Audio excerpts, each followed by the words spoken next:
Hello friends, कैसे हैं आप लोग। तो मैं आपका दोस्त अरुण आज फिर आ गया हूँ अपने एक और नई वीडियो के साथ में। तो दोस्तों, जैसा आपको पता है कि इस चैनल पे मैं आपके लिए जो है सच्ची घटनाओं पर आधारित वीडियो लेकर आता रहता हूँ। तो दोस्तों, इसी सिलसिले में मैंने एक घटना पढ़ी और ये घटना एक ऐसी घटना है जो कि साहस की एक अलग ही प्रकाष्ठा दिखाती है। इसमें एक सेना ने अपने दुश्मन देश की ज़मीन से अपने 2 सैनिकों को बचाया, वो भी उन्होंने पूरा जो ऑपरेशन अंजाम दिया, बिना ज़मीन पर उतरे हुए इस पूरे ऑपरेशन को अंजाम दिया। तो चलिए दोस्तों, ये जो घटना है कहाँ पर हुई है, क्या इस घटना में हुआ था, मैं आपको पूरी घटना को विस्तार से बताता हूँ। दोस्तों, ये जो घटना हुई है, ये घटना हुई है अभी जैसे आप देख रहे हैं कि पिछले तकरीबन 5 सप्ताह से ईरान का और यूएस का वार चल रहा है। तो इसी वार में यूएस के 2 प्लेन थे जिनके नाम थे F-15E स्ट्राइक ईगल। ये 2 फाइटर प्लेन जो हैं ईरान में गए थे अपनी मिशन को अंजाम देने के लिए। तो वहाँ पर दोस्तों होता क्या है कि ये ईरान की सेना के रडार पर आ जाते हैं और इन दोनों प्लेन को ईरान की सेना अपनी मिसाइल से मार गिराती है।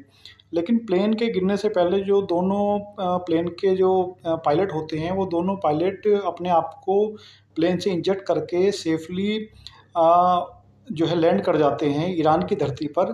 तो ईरान की धरती पर लैंड करने की जैसे ही खबर वहाँ की सरकार को मिलती है, तो तुरंत वहाँ की सरकार एक्शन में आती है और तुरंत ही जो है उनका जो है खोज का अभियान चालू हो जाता है। इसमें तकरीबन जो ईरान की सरकार है उसने वो तकरीबन 50 लाख रुपए का इनाम भी रखती है। तो इसमें जो स्थानीय लोग होते हैं और तकरीबन जो ईरान की रिवॉल्यूशनरी गार्ड हैं, वो भी काफ़ी जो है सरगर्मी से उनकी तलाश करते हैं। अब इधर जैसे ही यूएस की सरकार को पता चलती है कि उनके 2 पायलट ईरान की धरती पर सेफ़ली लैंड हुए हैं, तो वहाँ पर खलबली मच जाती है और ईरान अपनी यूएस जो है वो अपनी पूरी ताकत से अपने 2 पायलटों को बचाने का निर्णय लेती है। क्योंकि वो ये जानते हैं दोस्तों कि अगर ये दोनों पायलट ईरान के हाथ लग जाते हैं, तो ईरान उनसे मोल-भाव करने के बहाने उनकी जान बचाने के बहाने यूएस से मोल-भाव करेगा। तो इसलिए जो यूएस के प्रेसिडेंट हैं ट्रंप, वो स्थिति को बड़े गंभीरता से लेते हैं और जो उनकी सेना इस चीज़ के लिए एक प्लानिंग करते हैं कि भई इन दोनों सैनिकों को किस तरीके से इसकी जो ज़िम्मेदारी है वहाँ पर एक उनकी जो एक स्पेशल फ़ोर्स है सील टीम 6, इसको ये मिशन की ज़िम्मेदारी दी जाती है और इसमें जो है तकरीबन 100 कमांडो के करीब जो हैं वो इस मिशन में लगा दिए जाते हैं और जो है तकरीबन वहाँ के 50 से 60 जो फाइटर प्लेन हैं, वो खोजी विमान है, वो इसकी जो मिशन है, इस मिशन को पूरा करने के लिए अपनी जी जान से कोशिश करते हैं। इधर दोस्तों होता क्या है कि जो अमेरिका की खुफिया एजेंसी है, वो खुफिया एजेंसी एक सीक्रेट प्लान बनाती है, वो एक चाल खेलते हैं। इस चाल वो क्या खबर फैलाते हैं, वो कहते हैं कि जो उनके जो दोनों पायलट हैं, उनको सेफ़ली जो है सड़क के रास्ते से ईरान से निकाल लिया गया है। इससे क्या होता है कि जो ईरान की रिवॉल्यूशनरी गार्ड है और जो ईरान की जो सेना है, उसका ध्यान भटक जाता है। तो इसी का फ़ायदा उठाते हुए जो यूएस की सेना है, वो अपने जो उनके खोजी अभियान था, उसको अपना जारी रखती है। के साथ-साथ जैसे ही जो जो दोनों पायलट होते हैं, जो पायलट जो इंजेक्ट हुए थे, वो पायलट एक पहाड़ी पे उतरते हैं। वो पहाड़ी की जो दरार है, वो दरार का फ़ायदा उठाते हुए वो वहाँ पर घुस जाते हैं। अच्छा, उनके पास उस समय क्या था कि एक उनके पास पिस्टल थी और पिस्टल होने के साथ-साथ एक उनके पास बीकर जीपीएस की लोकेशन होती है। होता क्या है कि जो पायलट्स होते हैं, पायलट्स को ट्रेनिंग के दौरान इस चीज़ की एक जो चिप है, ये चिप उनकी जो ड्रेस होती है, ड्रेस से इंजेक्ट कर दी जाती है कि सपोज़ कीजिए कि उसके साथ ऐड कर दी जाती है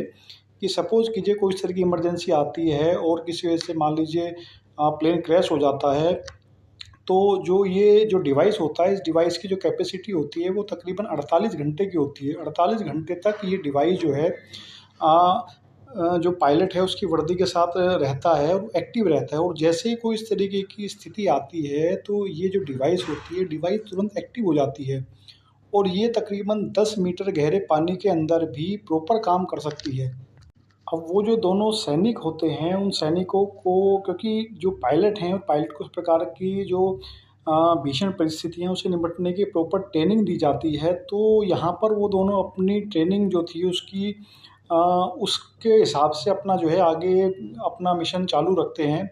अब उनको ये होता है कि भई हमें जो है जब तक सहायता नहीं मिलती है तब तक अपने आप को बचा के रखना है। तो उस घायल होने के बाद भी वो दोनों सैनिक अदम्य साहस का परिचय देते हैं और दोनों अपने आप को बचाते हुए जो पहाड़ी की जो दरारें हैं, उन दरारों में अपने आप को छिपा कर रखते हैं और वो अपनी लोकेशन को किसी भी तरीके से ट्रेस नहीं होने देना चाहते थे, क्योंकि वो जानते थे कि भई उनके जो सिग्नल्स हैं, वो सिग्नल्स जो ईरान की रडार है, वहाँ पर पकड़े जा सकते हैं। तो उन्होंने सडनली सिग्नल्स ना देके उन्होंने इस चीज़ का वेट किया कि भई जब तक सहायता आती है, तब तक हमें आपको किस तरीके से बचा के और इसी बीच में जो है तकरीबन 24 घंटे गुज़र चुके होते हैं। 24 घंटे तक वो सैनिक अपने आप को वो तकरीबन 7000 मीटर की पहाड़ी चढ़ते हैं। वहाँ पर जो है वो अपने आप को किसी भी तरीके से बचाने की अ, म पूरी कोशिश में थे कि भई किसी तरीके से हम दुश्मन के हाथ उधर जैसे ही अमेरिका के विमान वहाँ पर एंटर करते हैं तो उन पर भीषण गोलाबारी की जाती है और भीषण गोलाबारी के बीच भी वो जो फाइटर विमान थे वो अमेरिका के वो वहीं पर डटे रहते हैं और प्रॉपर सर्चिंग करते हैं कि भई